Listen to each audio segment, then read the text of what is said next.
Hey there, everybody. Welcome to another episode of Classic Gaming Brothers. I'm Seth. And I'm Zach. And I'm Ben. And we are the Classic Gaming Brothers. And Ben. And Ben. That's right. Man, I guess I missed a lot. Yeah, you did miss a lot. When I left the studio, there was one person, and then you had a podcast with somebody else, and now we found Ben. And now we found Ben. Since you've been gone, Seth, we've had multiple people come through these doors that haven't been you. It's like an episode of Law and Order. It is. I just want you to know that our producer took us out. He wanted to talk about the future of the podcast and to get me a hot dog. Well, I wasn't invited, so... No, you're never invited to talk about future stuff. Also, I was very sick. In any case, welcome, Ben. Welcome to our podcast. Thank you. Thanks. Hopefully you found the accommodations in the flight comfortable. Oh, first class. I'm always amazed when people get first class. It's true. Last time I flew Classic Gaming Brothers Airline, I got cargo hold. There's no return ticket, though. I was quite surprised. Once you move to Classic Gaming Brothers headquarters, you live in Classic Gaming Brothers headquarters. There's other guests in other rooms. You could find them. Some of them have been watered recently. But yeah, so we invited Ben onto the episode to not only because he's a fount of knowledge when it comes to, I call it alternate Pokemon games. That's what I'm going to call it. The non-canon Pokemon the non-canon Pokemon games. It's a very niche skill that you need to be a specialist in. But also, Ben's working on a card game, which is like a video game adjacent. It is a game. You can play it and you can get enjoyment of it. It just exists in the physical space versus the digital space. I'm pretty sure our listeners know what card games are. First of all, I'm coming back with a pedantic of revenge, but it wouldn't be Classic Gaming Brothers if we didn't explain basic things. So before we get into the actual episode, we're going to have a fun conversation about Ben and his game, and we're going to talk about games that we've been playing. We're going to talk about non-canon Pokemon games, and we're going to talk about some retro games. So, Ben, we're going to turn the mic over to you. Why don't you take the floor, introduce yourself, and your game, and just give us the elevator pitch. Pretend that we're in a convention hall, and we're surrounded by tons of people, and you have a few moments to get me to pay attention when there's flashing lights on the other side. Yeah, so I'll start with an introduction to myself and a little bit about my background here. So my name's Ben Veli, and sticking to the brothers theme here, I am the oldest of four brothers. So there's me, my brother Matt, Nate, and John. And games were like a staple of our household growing up. Video games, computer games, card games, board games, whatever be it. If it's a game, we played it and we had a lot of fun. Probably annoyed our parents a lot, but it was a lot of fun to be us. So eventually we started making up our own rules to the games that we were playing, and the games that we played continuously, like Catan, and started making our own rules. And one day we just decided to make my own game.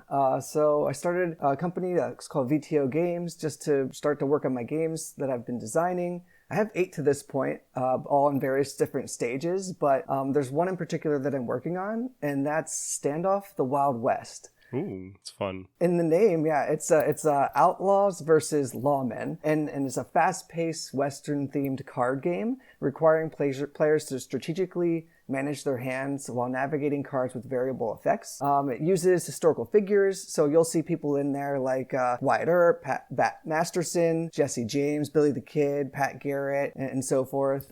Everyone that you'd probably be familiar with if you're familiar with the Old West. Are you going to have Arthur Morgan in there? Can he be a DLC card?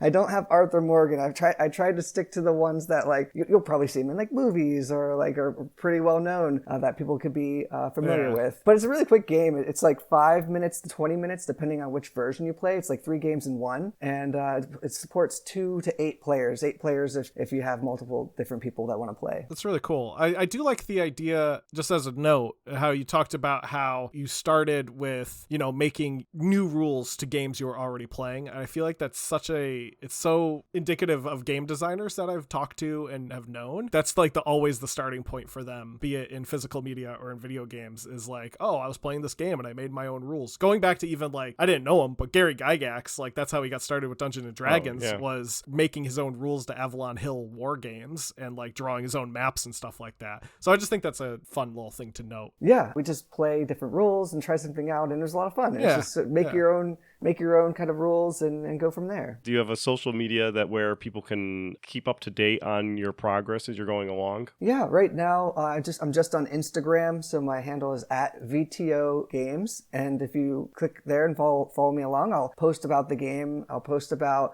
different updates on the artwork and different parts of the design process, the packaging, and when I'm going to kickstart the game, I'll put something out there as well. So I try to do something once a week just to keep people up to date, and that's all I have right now. But eventually, I'll probably expand into other areas: Facebook, Twitter, whatever, TikTok, maybe.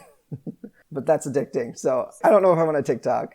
We'll see how long TikTok's around for, unless it gets banned. That's true. Do you want to get into Standoff a little bit and telling us more about the card game you're designing specifically? Yeah, sure. It's a very simple game. I wanted to make something that fits into a card box. So right now, players will have 10 cards in their hands. So 10 outlaws if you're the outlaw team, or 10 lawmen if you're the lawman team. They're numbered cards from 1 to 10, and each card has something unique about it that changes the way that you might play the cards depending on what your opponent plays. So the way that it would start out is you play one card face down in front of you from your hand. You say 1, 2, 3, draw. Mm-hmm. You know how it works in all the Western movies. And then you turn it over and you compare the cards together and see who wins. Now, sometimes the lower cards might beat the higher cards. It all depends on what the other person plays. So it's not straight up 10 beats 9, yes, but 1 can beat 10 and so forth. And then whoever has the most tricks at the end of the game wins. And that's the simple duel version that I've created. I've created a team version where you're linking up with other people, like the other outlaw, if there's another outlaw in the game, or the other lawmen, and you can play together and work strategically and collaborate to take on your opponents. And then I have a third version where it's like you start with different number of cards. You actually discard some to start, so your opponent doesn't know exactly what you have, and you bet one of your cards for points, and you play it in rounds so that you can get points at the end of the game, and whoever has the most wins. And there's a surrendering component to that one. There's a betting component to that one. So just a different way to play with the same set of cards. And I wanted a very dynamic game that people could play multiple different ways, but also really quickly too. It's not something that's going to take your whole night, and it's something that you'll want to say, hey, rematch, or best 2 out of 3. Yeah, that's something I come to realize. So I am an avid board game, I would say collector. I'm not sure if I would say I'm an avid board game player. I think my buying throughput is higher than my playing throughput, but that's one of the things that we get kind of stumped with my wife and I is the time, right? So like it's really trying to find like a good 1v1 or like a 2-player game that plays fast. Like that's a game that like we would be interested in playing, because we either have like a bunch of Euro games that you're reading rules for the entire time that you would be otherwise playing, and then when you're done reading the rules, everyone is tired and it's bedtime anyway. Or the games tend to be the exact opposite case where they're like too simple, and then like you're like, okay, like this is just not even challenging. So I think there is I feel like a good market for games that are lightweight for a smaller audience that can expand. I also feel like it's hard to find games for more than like 5 people. I feel like you always need like 5, but not more than 5 and not less than 5. I feel like there's always like, it's just a weird amount of players for board games, because we have a lot of games that like cap out at 5, and we're like, well, we're gonna have 6 people over, so that's like half of our closet is not able to be played because it caps out at 5, like, which is ridiculous. But so I think it's a really cool concept. This game is for you then. Yeah, exactly. Sign me up.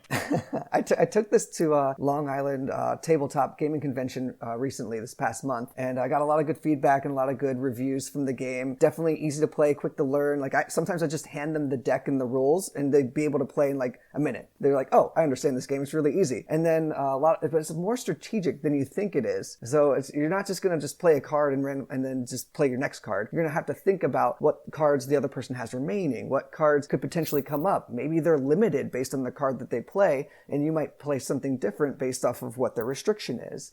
So, I mean, a couple of the reviews I got, like, hey, it's a very fun, quick, clever game, simple to learn. I played a full round in 5 minutes. Look forward to seeing this published. I have another one, quick game that'll be fantastic for parties. Recommend trying it out. It has a nice section in there about the characters and how they relate to each other. Lots of fun, really replayable, quick to learn. Well-balanced, quick strategy game, a real thinker. So, I mean, that's the kind of feedback I've been getting on the game. And Nice. that sounds like exactly what you're looking for. So look out for me to publish this. That's fair. Yeah, definitely. On the topic of designing it, how far along are you in the design process for the game? Yeah, so for the design, I'm currently working on the packaging right now. So I have almost all the artwork done.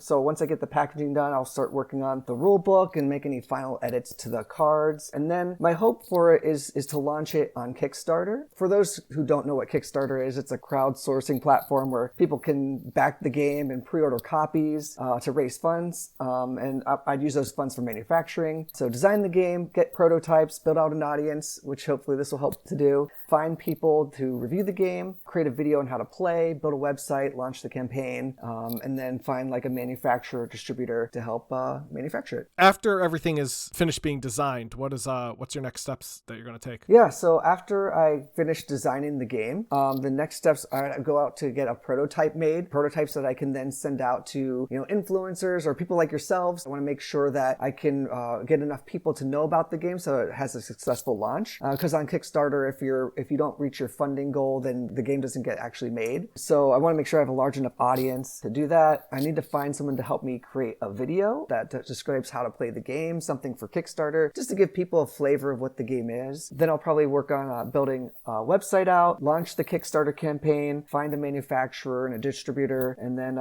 go from there. Great. That's awesome. Now, how did you get into designing games? We talked about it a little bit earlier, where it's just you have like a little bit of a natural desire to just like to start to iterate onto things. But how did you get into specifically getting into where you're pretty far along with Standoff? So like, how did you kind of get to that part? Yeah. So I mentioned how like my brothers and I play a ton of games, and I think I said it was Settlers of Catan that we started making up our own rules to see how I'd make the game different. But one day, actually a funny story here, like one day on a car ride during the pandemic from Florida to New Jersey, so plenty of time to kill, I just decided I'm going to start trying to make my own games. Like I can do this. I already do this for the games that I already enjoy playing. Let me try and branch out on my own and do this. If you've ever watched the TV show Survivor, that's what I tried to make the first game around, and it's objectively not a great game. Could use some tweaking, but that's kind of what got me pushed into like, hey, I like doing this. I can do this. Let me try other themes that I enjoy designing games around. So I've designed a game around like this Western themed card game where like Standoff the Wild West. I have a golf themed game, football, fishing, the Survivor game, a game about airlines. And then I have this war strategy game and a game where you try to finish in second place.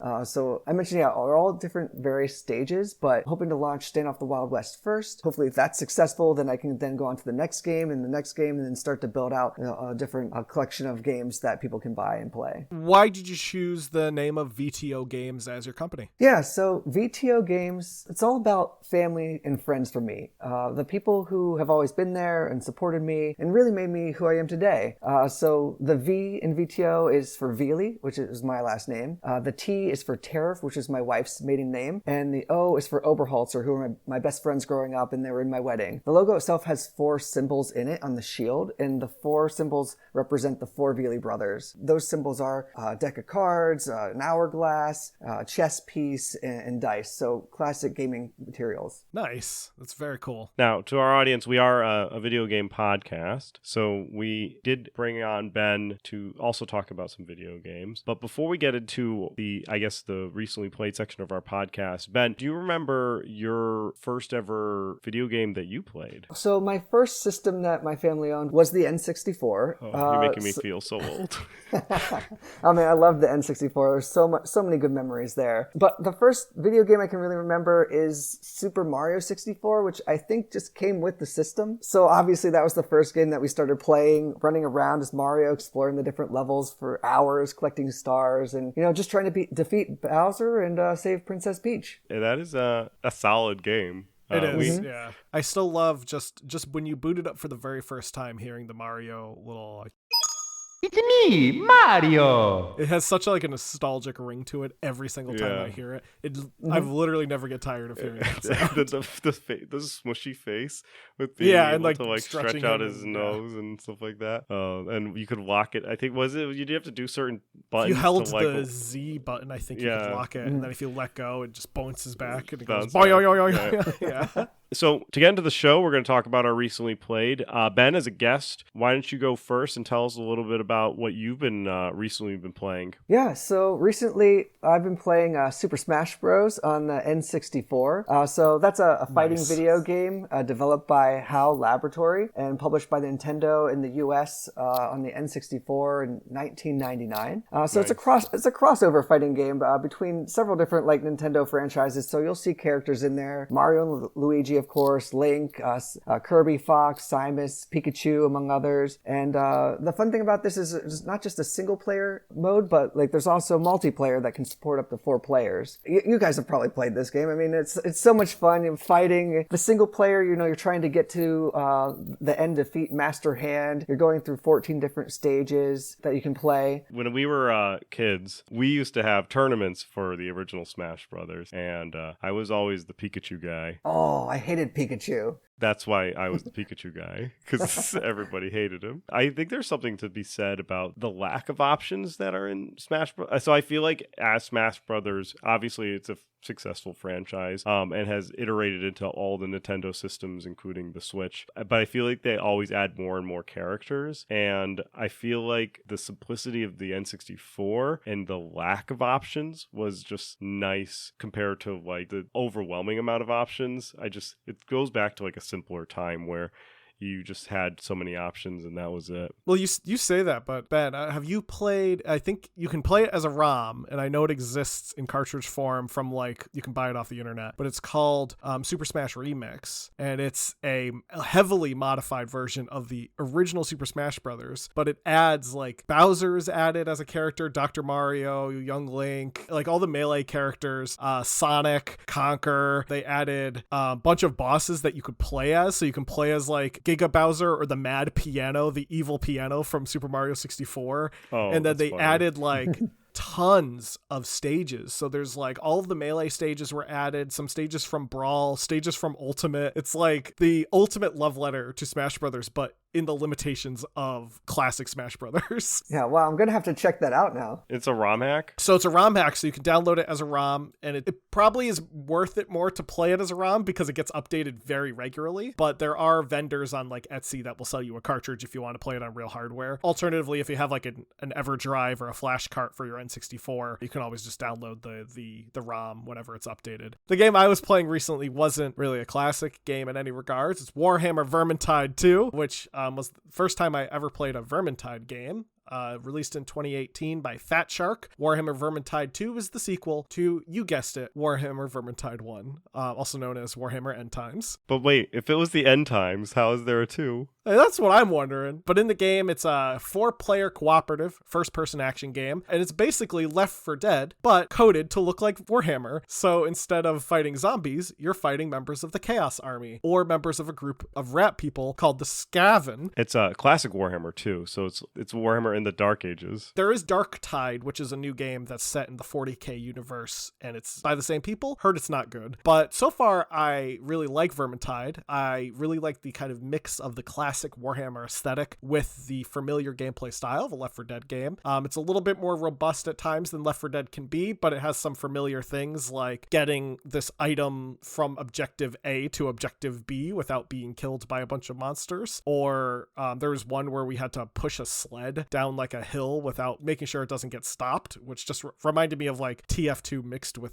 Left 4 Dead. And my favorite character to play as is Victor Saltzpyre, who's a witch hunter, and he wears a very fun hat, and he dual wields flintlock pistols, which makes him the best character. Yeah, I think I played as the witch hunter as well when I played Vermintide. When I was playing as a witch hunter, I was like, this is a guy Seth probably would love. Yeah, because I think he's in the original. He is, yeah. That's why I played him as the original. I like witch hunters and inquisitors are my like aesthetic jam, I guess. Yeah, it's a good game though. I've been playing it with my friends, so that's why it's been on my mind recently. I'll probably be playing it again soon. Seth, what about you? What have you been playing?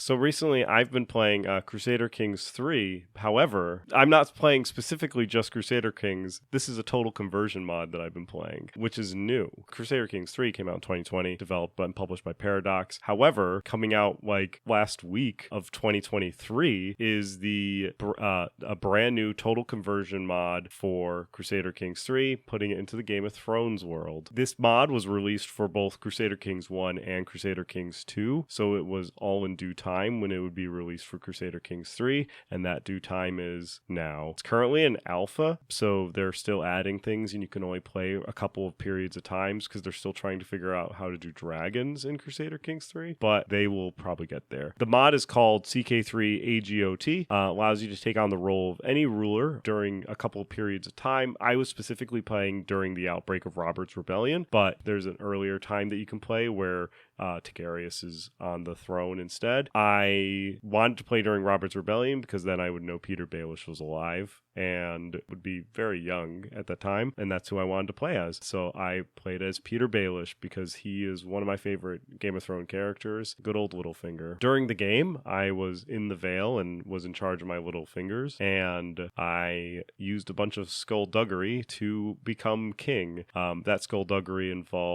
I was involved with the queen of the Vale, the Lord Paramore, as it were, or whatever it's called, and I ended up killing the king and then marrying my love. And then once I married her, I had a child. The child who was now king was vaguely my son-in-law, I guess.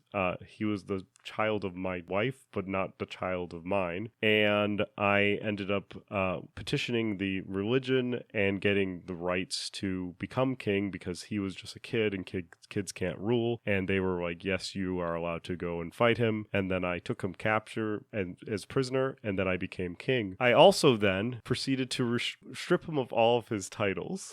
So then he went to go and became unlanded, and then he just wandered the countryside because he had no titles, and I had his titles because I really wanted to be in charge of the Eyrie. So I was like, I want to be in charge of the Eyrie, so I should have threw him out the moon door. I should have thrown him out the moon door. Instead, he became a farmer, or I guess a vagabond child. And the other best part of this particular run is that my character is yet to conceive a male child, and the way that Game of Thrones works, it's a male primogeniture society, so it needs to, at least the Vale, it has to go down the male descendants. So I have 2 daughters, but there was at one point in time a random child that was abandoned, and the courts petitioned me and said, what should we do with this random child? All of his parents abandoned him and he's like an orphan, and one of the options was I will adopt him and he will become House Baelish. So my heir and son is a random commoner. So when Peter Baelish dies, it will the entire kingdom of the Vale will go to this random commoner who Peter Baelish decided on a whim that he was his son, and my 2 daughters would get nothing, which is, I feel like, just a entire thing of its own. It's a snapshot into the culture of the time, I guess. But yeah, the Game of Thrones mod, if you're interested in playing Crusader Kings 3 Game of Thrones mod, it's available, and they'll be doing countless updates as they roll out more features for it. Well, let's get into today's episode. We're going to talk about some non-canon Pokemon games. That's right. I'm super excited about. I love non-canon Pokemon games. And what we mean by non-canon Pokemon games is these are Pokemon games that do not fall necessarily into the perceived lineage of Pokemon games of like red, blue, yellow, gold, etc. These are the spin-offs, specifically Pokemon Snap and Pokemon Stadium. So Ben, you seem to like these games, so give us a little your thoughts. Let's start with Pokemon Snap. Sure, sounds good. I'll give you an overview of Pokemon Snap then. Let's do it. Pokemon Snap is a first-person photography game where players take pictures of Pokemon. And it was designed by HAL Laboratory and published by Nintendo for the N64 in the US in 1999. So what players do is they travel around different areas of the map and on Pokemon Island in the 01 vehicle, taking pictures of Pokemon, and then return to the research lab and select their best photos to be scored by Professor Oak. So you'll see in the scoring system that you have for the game, they rate your pictures based on Pokemon size, pose, technique, so keeping it in the frame. If you have multiples of the same Pokemon, and any specials. So if you've ever played the game, it could be like Pikachu on a stump, or Pikachu flying through the air, or for some reason, Mew just gets 2,500 points just for being Mew. Along the way, as you take more pictures of Pokemon and score well, you can progress to different maps, and Professor Oak will give you different things to help you take better pictures, like apples, pester balls, and a Pokeflute. So the game features 7 different levels. There's a beach, tunnel, volcano, river, cave, valley, and rainbow cloud. And the levels contain 63 of the original 151 Pokemon, some of which are hidden in the game. And some of the Pokemon are also can open secret routes if you hit them with a pester ball or so forth. And there's also disguised Pokemon signs that you have to take pictures of to get to the final level. I love Pokemon Snap. That's a very nostalgic game for me. It's one of those games that when we had our N64 that I would just play for hours. And I'm fairly certain the copy I own still has our sister's save file on it, Seth, because I'm pretty sure when you start it, it says, "Welcome back, Sarah." That's great. Yeah. And she had it completed. She had all the Pokemon. She had the hidden level, the what's it called, the final level. When did she I don't even remember her playing it. I mean, unless one of us named ourselves Sarah. Maybe. Or probably all of us were playing on it, the same save file. But there's a couple things I just particularly love about it. For one thing, you play as a character named Todd Snap, which is the best name for a character who just takes photos. His last name is Snap. But also, originally the game was supposed to be a Jack and the Beanstalk game, which it just eventually got converted into a Pokemon game somewhere down the line. And what a world that would have been if we had a game similar to Pokemon Snap, but set in the world of Jack and the Beanstalk, because no one would be talking about it today, I can assure you, unless that game was amazing. But somehow in that Jack and the Beanstalk game, there'd be a shelter that you have to take a picture of. Right. Which is ridiculous. The hardest Pokemon to take a picture of by far, in my opinion. Oh yeah. If you're trying to take a picture of Shelter, you're guaranteed to get 10 pictures of his ass before you get a picture of his face. For 10 points. Yeah. You were close. I think another interesting thing about Pokemon Snap was that Pokemon got into a relationship with Blockbuster in regards to the promotions of Pokemon Snap, and they had a Pokemon Snap station at Blockbuster that was themed with Pikachu, and it was bright blue. You could print your pictures. Yeah, you could print your pictures. You could, for a brief moment, you could pretend that you were in the Pokemon world printing pictures of actual Pokemon, which is amazing and well done on Blockbuster. Blockbuster made a lot of mistakes in their life, but that was not one of them. There's a local game store to me that actually has one of those units. It was operable, but I think they had an issue with it. So it's currently just is on display, but it's still the coolest thing whenever I'm there. I just love looking at it. They were sticker sheets. Yeah. That printed. So it was you're at an old photo, one of those photo booths that prints out those sheets, except it's of your Pokemon. I think that's amazing. We'll talk about it when we finish talking about both Pokemon Snap and Stadium. We'll talk a little bit about their sales figures, and it led to being a very well rented game. It was just a game that everyone was not only was it a good selling game, but it was something that people would go to Blockbuster to rent. Yeah. Now, Ben, there are 7 levels in the game: beach, tunnel, volcano, river, cave, valley, and the rainbow cloud, which is the secret last level. Do you have a favorite level of Pokemon Snap? Oh, do I have a favorite level? I kind of like the volcano level, because that's the one as you're going along, you can get the Magmars at one point. You can throw an apple between them and they start fighting. And you can get a picture of that. Or you could dunk Charmeleon into a lava pit to turn him into Charizard, which just is very messed up if you think about it. You're just I'm just going to shove you into this lava pit and force you to evolve, but whatever. It's for photos. It's for Professor Oak. He loves these. You can also at one point just get this horde of Charmander to come out and just start jumping around and throw apples at them, or you can be really mean and throw pester balls at them. They all fall over and spin their arms and fall back. You can do the Pokeflute and they come a cult of dancing Charmander. Yeah, because there's the part on the map where you get blocked by the egg that has Moltres in it. When you get blocked, you just throw apples on the ground and just Charmander spawn. They're everywhere. Yeah, that's great. I just love how critical Professor Oak can be. I remember once I got all those Charmanders there and I took a photo, and I think I ended up centering my camera on the Charmander in the far back, and Professor Oak looked at it and he was like, this is garbage. 100 points. And I was like, there's like 15 Charmanders in here, and they're all beautiful framed. No, garbage. 100 points. Technique is poor. Your technique. Yeah. You were close. It's just that voice. That was the best. Really, when we were talking about Pokemon Snap as a topic prior to the episode, Zach was really excited for me to talk about my idea as a Pokemon child. poacher?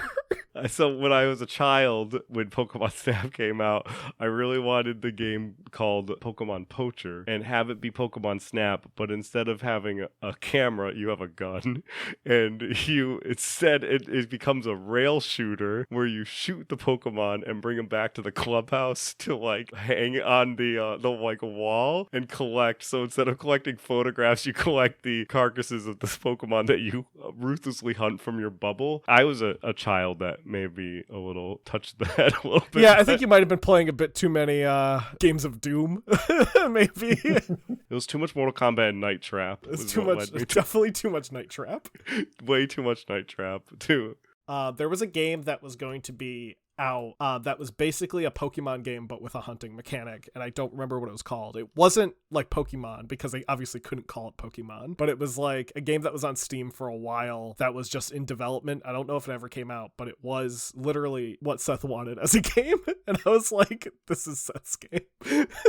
They could do a crossover between like Pokemon and GoldenEye for the N64. Just got like some slappers only with the Pokemon, or No, I think Seth wanted a crossover with Cabela. Oh, okay. He wanted to go into the arcade and get the orange Let's get shotgun. the gun. Yep. The big deer hunter game. Yeah. Whatever. Oh yeah, I love that. Yeah, exactly. Except with Pokemon. It would have been great. It would have been a good arcade game because you could have like a clubhouse. I'm telling you, it wouldn't go anywhere because Nintendo would refuse to have something like that to happen to their franchise. But if I could find a sketchy enough, maybe Bally's. You think Bally's is doing anything? Definitely. I think Bally's is very free to do this. I also, just back to Pokemon Snap and less about shooting Pokemon, but shooting them with photos. I like that there are also fun things that you can do with like the scenery and stuff like that. Like there's a whole point system for just getting photos of things that vaguely look like Pokemon. Like in the river map, if you take a photo of like this bush, Professor Oak will be like, kind of looks like a Cubone, doesn't it? Or like you take a photo of like some rocks and he's like, those look like a big Diglett. And he's like, okay, Professor Oak, they sure do. Wasn't there things that you had to take photographs in the environment to trigger things, or was that? Those were the signs that you would have to take pictures of in order to unlock kind of the Rainbow Road, which is where you can take pictures of Mew. Yeah. There were secrets to unlock other courses. So like I remember if you triggered an electrode to explode near a pile of rocks, it would open up the level to the cave. And then I remember there was one of the ones you had to knock what's it called? A Mankey. The Mankey, you had to knock him onto a button. You had to like roll onto it, and that would open up to the valley, I think. To be honest, I own a Nintendo Switch, and when Pokemon Snap was announced, like that, I was like immediate buy. Like I needed Pokemon Snap in my life because the Switch game was a lot of fun. I played it. My wife and I, we will sit and play the game, and we'll take turns like taking pictures of the different Pokemon and stuff. It's a game that is simultaneously like relaxing but also has a little bit of a challenge, so it's not like super relaxing because there's like moments where you're like, oh no, I gotta like spin quickly to get the picture of this thing as it flies away or whatever. I'm a big fan of Pokemon Snap, even though I did want it to be Pokemon Poacher when I was a child. So on the topic of violent Pokemon games, this is one that I'm sure Seth wishes we had. We never had Pokemon Stadium. We never had Pokemon Stadium. I, to this day, don't think I played more than a few moments of it. I remember I had friends who had Pokemon Stadium, and I was always excited to play it when we went to their house because they had the N64, and I was like, I really want to play Pokemon Stadium. But Pokemon Stadium, I think, is restricted to just the two players, one versus the other at minimum, right? Because it's either one person or two people. I don't think you can have like you can't have a battle royale between all four Pokemon. So when I would visit my friends, there would always be more than two people, so we would have to play more than two people video games like the GoldenEye or like something like that instead of playing Pokemon Stadium. So you guys never played the mini games that were part of like Pokemon Stadium when you were over? So So I definitely played the mini games later. So my I had a friend who had a copy of Pokemon Stadium, and this was like back when I was in high school. So people had like Xboxes and stuff, but he would still come over and we would play Pokemon Stadium mini games together. Specifically Clefairy Says, which was the best because it would go from being very easy to Clefairy giving you like a list of 1,000 commands and being like, all right, memorize this. When I would go with my friends, we would end up playing Mario Party if we were to do mini games. Like it was just like there was just something else that wasn't Pokemon Stadium, but they had it, and I was always very jelly because I wanted to play it. And you knew that you were able to like load your actual Pokemon from Game Boy, which was really cool. Yeah. And we didn't have Game Boys as children, so like my Pokemon Game Boys lived on my computer because I played my Game Boy was a no money Game Boy emulator. So my original run of Pokemon Red was on my computer even as a kid. So like I lived in a sad life where I couldn't transfer my Pokemon to see in Stadium existence. I definitely remember at least in the first game, a lot of the mini games were like very button mashy. Like I remember one of them, I don't remember which one, hurt like almost to the level of like Mario Party doing the thing with the joystick hurt level of like button mashing one of the buttons. I don't remember which one it was. Might have been Thundering Dynamo. Dynamo with the Pikachu smashing A and B like as fast as you can to try to charge up the electricity. It was 100% Thundering Dynamo. That one hurt. Like that one was just painful. That was my least favorite, partly because I couldn't push my thumb fast enough to hit the buttons. Yeah, it was that, and then it like if you could, it just was like it was just an unpleasant experience. Ben, do you wanna tell us all about Pokemon Stadium and your thoughts on it? So Pokemon Stadium and Pokemon Stadium 2 are N64 video games where players can battle Pokemon in tournaments, battle gym leaders, play mini games, and practice in free battle mode. The first Pokemon Stadium was designed by Nintendo EAD in HAL Laboratory and published by Nintendo for the N64 in the US in 2000. And the Pokemon Stadium 2 was just designed by Nintendo EAD and published by Nintendo for the N64 in the US in 2001. So the first Pokemon Stadium game featured all 151 first generation Pokemon that can be found in Pokemon Red, Blue, and Yellow for the Game Boy. And Pokemon Stadium 2 added in the second generation of Pokemon that can be found in Gold, Silver, and Crystal games for the Game Boy. Actually, a really funny story about Pokemon Gold and how we lost it that I can get into later if you want to. Oh, sure. So remind me to bring that story up because it's actually pretty funny. But back to Pokemon Stadium.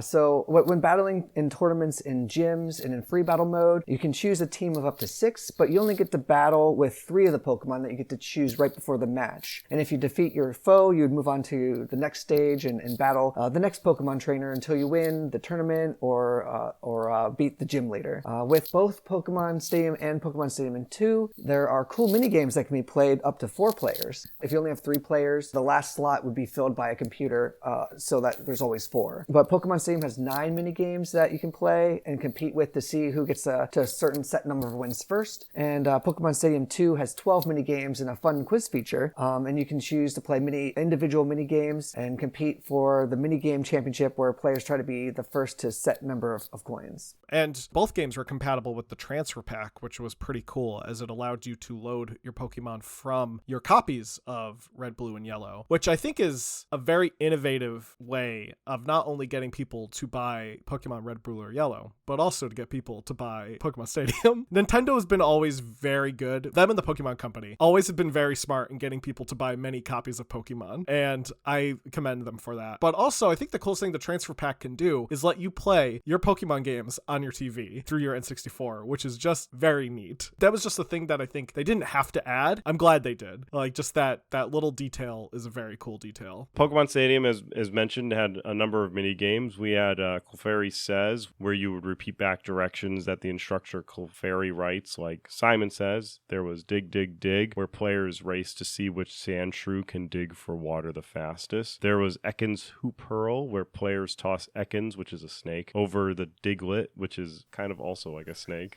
That pops out of Diglet's like a mole. They're a mole worm. They're a mole worm. There's Magikarp Magikarp Splash from Magikarp used the Splash move to make a hit counter count up. There's Rock Harden, where Metapod or Kakuna use Hearted to stop boulders from damaging them. Run Rattata Run, where Rattata runs on a treadmill to reach the goal while avoiding obstacles. Snore War, where Drowsy uses Hypnosis on a pendulum when it hits the center of the swing to make the other Drowsy fall asleep. Sushi Go Round, where Lickitung runs around eating sushi to get the most expensive bill. And Thundering Dynamo, which is where Pikachu and Voltorb rapidly press A or B to charge electricity. Now, the Pokemon Stadium 2 minigames are Gutsy Golbat, where you Golbat flies around a cave and you collect hearts. Topsy Turvy, with Hitmontop knocking each other out of the arena using Rapid Spin move. Clear Cut Challenge. Scyther or Pinsir cut the white line on their logs to get points. Furret's Frolic, where Furret knocks Pokeballs into the corner to score. Barrier Ball, with Mr. Mime, who bounces Pokeballs around into different goals. Pichu's Power Plant, where Pichu race to be the first to fully charge up using 4 electrodes. Rampage Rollout. Donphin race to be the first to complete 9 laps around a square track. Streaming Stampede. Cleffa or Igglybuff count specific Pokemon and earn points based on how close they were to the estimate. Tumbling Togepi. Togepi runs on a treadmill to reach the goal, avoiding obstacles. Delibird's Delivery. Delibird picks up presents to gain points. Egg Emergency. Chansey must catch the falling eggs while avoiding Voltorb. And the last one is Eager Eevee, where Eevee race around a lid held down by Apom, who will then open it to reveal fruit that players must grab while avoiding Pineco. Now, I'll be honest with you. My level of Pokemon knowledge pretty much ends after the first season of Ash. So a lot of the words I just said, not quite sure what I just said. They sounded right to me. Perfect. Because I was like, don't know what an Apom is. Don't know what a Pineco is. I think Pinecone is the one that looks like a pine cone. I'd assume so. Up. I'd assume so. Yeah. I know who Voltorb is. My Pokemon, like, my knowledge, like, my deep memories of Pokemon, they end at 151. I know all of those. After 151, it gets a little hazy. I know there's, like, some reptiles and some stone trees and stuff like that. That happens, but I couldn't tell you past 151 with any sort of concrete knowledge. Like, you could show me a Pokemon after 151, and I will agree with you. I could probably tell you the difference between a Digimon and a Pokemon after that, but I that's pretty much where my knowledge base stops. But you had a story about Gold, which is a version that is past 151. Yeah, so this is the reason why I don't know any Pokemon after Generation 2. So growing up, I have 3 younger brothers, and we had 2 different Game Boy Colors, and we had Gold and Silver version of Pokemon. So one time we were all going to my cousin's soccer game, and my youngest brother was like 8 years old, and to keep him entertained, I gave him the teal Game Boy Color, which had Gold version in it, and I had like an Alakazam at like level 98 or something like that. I was trying to get to 100, so I was almost there. Well, we go to get in the car later, and I asked my brother where it is. He's like, I dropped it. I was like, what do you mean you dropped it? He had went to a porta potty. He did the chin tuck and didn't use the urinal. No. He used the main toilet or in the porta potty and just whoop right into the toilet. So that is why I don't know any Pokemon beyond Gen 2. You know what? Some porta potty cleaning man just had a great day. He's like, yo, I found Pokemon in here. Yeah, I was like, you should go pick that up. And my mom's like, no. My mom said no immediately. Like, it's gone. It's gone. That is a very sad story. It's fun to look back on, but in the time, devastating. Have you seen the prices of Pokemon, like original cartridges for Pokemon? Like, it's devastating now too, because the game market has like exploded. I said, that toilet man. Who knows? Maybe they just cleaned it out and he just hit gold. Yeah. To go over and do the numbers, both Pokemon Snap and Pokemon Stadium were very successful games. Pokemon Snap sold in excess of 151,000 copies in their first 3 days of release. Since its release, it was the most rented game up until October of 1999. And for the month of November, it was featured in the United States top 10 list of best-selling video games. It would go on later for that year, continuing to rank as the 10th best-selling video game and remaining at the most rented video game throughout the rest of the year. Pokemon Snap, by the end of 1999, would progress up to the 6th best-selling video game in the United States, having sold in excess of 1.5 million copies. IGN attributes this success with their well-targeted promotions, including their connection to Blockbuster and having kids being able to print stickers in at the store. Brilliant marketing move. By December 31st, 2003, Pokemon Snap would have gone on to ship 3.63 million units, which is pretty impressive and pretty successful. Not the most successful Pokemon game, but successful nonetheless. Meanwhile, in the first month of sales in North America, Pokemon Stadium sold over 1 million copies and became the best-selling console of the game in the region during the year 2000. Nintendo of America announced that it would actually release Pokemon Stadium as Player's Choice title, which is a well-selling game with a lower suggested retail, on December 26, 2000, which would go on to pump the sales even more. And at least more than 3.97 million copies have been sold of Pokemon Stadium, the original, including in that 3.97 million copies, 3.16 of that coming from the United States, 710,000 from Japan, and more than 100,000 in the UK, which is why the United States market is so important to Pokemon. Yeah, it's very important to Pokemon. But that's going to be our alternate Pokemon episode. We'll go into our retro rewind where we'll talk about retro games. Zach and I won't talk about our specific retro games that we were signed each other many moons ago now, but we'll talk about some retro games that we've been playing. And Ben, as the guest, would you like to tell us about a retro game that you've been playing? Sure, yeah. For my retro game, I chose NFL Blitz 2000 for the N64. That was a football video game for up to 4 players, designed and published by Midway Games in the US in 1999. It was originally designed as an arcade game and then ported into PlayStation, Nintendo 64, Dreamcast, Microsoft Windows, and Game Boy Color. Players can compete in a single football game in the arcade, play in a tournament of up to 8 teams, try to win the Super Bowl in the season mode, or use the play editor to create new offensive or defensive plays or practice existing plays.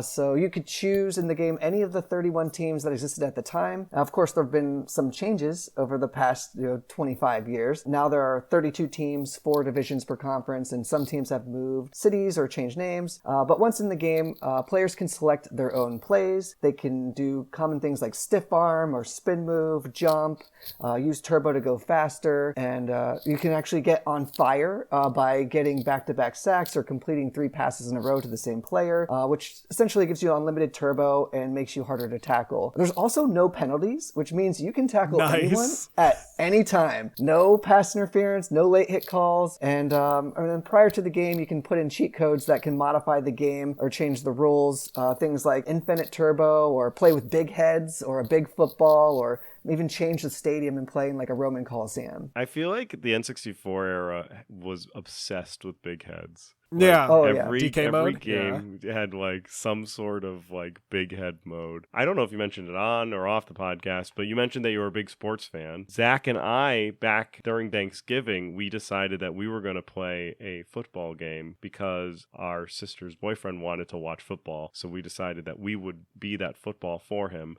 Zach and I are not sports people and aren't very good at them. So we played a Super Techno Bowl for the SNES, and we played a game of football where we scored no touchdowns the entire 4 periods or quarters. No, they're quarters. They're quarters. There's 4. There's 4. Yeah. Even I know that, Seth. Yeah. We scored no touchdowns during the 4 quarters. I think we got 2 safeties. We only scored points via safeties and field goals. We made 0 only touchdowns.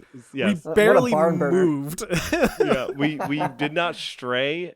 During the first half, we didn't stray more than like 40 yards either way, and we would just like back and forth the entire time. And then in the back half, we just punted. Once we learned you could punt, that was like our game. That was just punting. So then it was punting. But yeah, it was, and the game ended 7-5, all driven by safeties and 1 field goal. Yes. I remember when it ended, I said this was probably the worst game of football that the people in the stadium have ever watched. And I was like, and I hope they got a refund.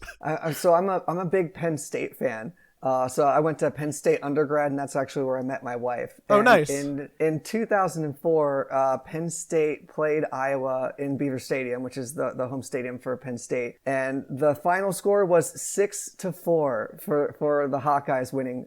They won the game, which was terrible. But, oh, man, like, so that score, I mean, still possible. Yeah. Still possible. Beautiful.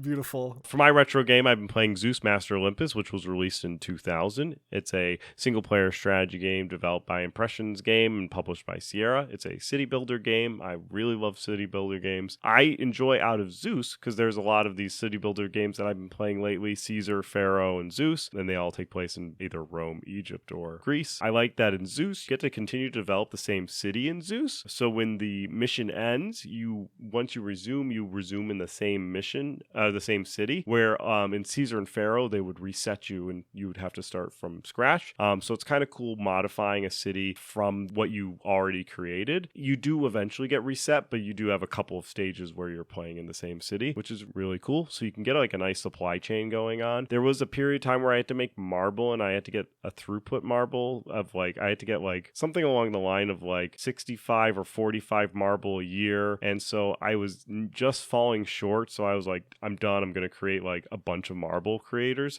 So then I was like maxed out on marble creation. And then I got my throughput like 95 in a year. Then the game ended. The next mission came through and I was in the same city with my like crazy marble production. And they're like, okay, now you're going to have to build a temple using marble. And I was like, well, fortunately I'm swimming in marble. And I had enough marble built up because of my supply chain was so maxed out that I could easily build the temple and sell marble and still make money through it. So it's a pretty cool game. I really like in Zeus, the gods walk around the city and they like chat and they like manifest, which is kind of cool. And they'll also interact. So like if you get attacked by enemies and Ares is around, he'll just smoke all the enemies that come into your city. He'll just go and like go by himself and kill them all. And he has like his like pet dragon or something that follows him around as well. So it's kind of cool. And those mythical creatures will go in and you can have like Hercules and all those people come into your city.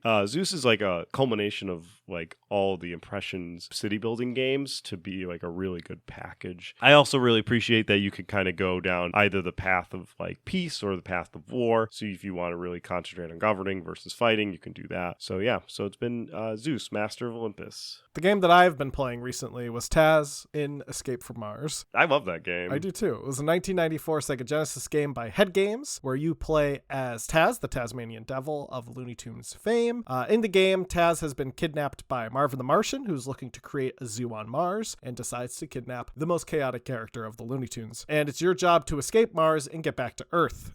You have the ability to eat things, spin really fast, and jump badly. By jump badly, I mean Taz just jumps the worst. I forgot how bad his jumping was, but your spin is so good. It's overpowered, so you just kind of mow down enemies as you spin along. You can use it to platform, so there's sometimes you'll see like these walls that are close together, and you can use the spin to bounce up the walls. And when you eat things, depending on what you eat, it will either give you a health boost, but it could also be something like rocks. And you'll shoot rocks when you eat rocks. You can also shoot fire if you eat a gas container. You can also eat bombs, which will hurt you. There was a Taz game that came out on the SNES, which was like a Mode 7 Taz game, wasn't there? Like where you're like running. Yeah, through? so the one that came out for the SNES is actually the SNES version of the game that we also had, which was Tasmania, which is the prequel to Taz in Escape from Mars. Taz in Escape from Mars came out second. We had Tasmania. I don't remember liking Tasmania as much as Taz Escape from Mars, but I think it's just because I liked Mars. Yeah, well, it wasn't Marvin the Martian's in Mars, it's Marvin the Martian. And it's like the Looney Tunes version of Mars, where it's like doesn't look anything like what Mars actually looks like. It has like weird buildings and like the ground's purple. But still, great game. So with that, before we get into our whole spiel that we do at the end of these podcasts, Ben, where can people find you? Just give us another rundown. Let us know, and tell us where we can find you. Yeah, so right now I'm on Instagram, and you can follow me at VTO Games, and I'll be posting probably once a week on updates on my game and how it's going from the design process. And as I go to publish it, I'll put a notification out to everyone that's following me where you can go to pre-order the game. Great. With that, if anyone has any questions for the Classic Gaming Brothers, they can email us at classicgamingbrothers@gmail.com. You can visit our website at classicgamingbrothers.com. You can like us, follow us, do all those things on Instagram, Facebook, and Twitter. Facebook and Instagram, Classic Gaming Brothers. Twitter, CG Brothers Pod. We're available on all the major podcasting applications out there, be it Podbean, iHeartRadio, or Stitcher. So be sure to follow us if you haven't yet, or let your friends know that they can follow us on those places. Make sure to like, subscribe, ring bells, do all those things. And with that, Seth, is there anything I'm missing? Don't play games like my brother. And don't play games like my brother. And don't play games like my brothers. I've been Seth. And I've been Zach. And I've been Ben. We've been the Classic Gaming Brothers. And Ben. Ben. That's right.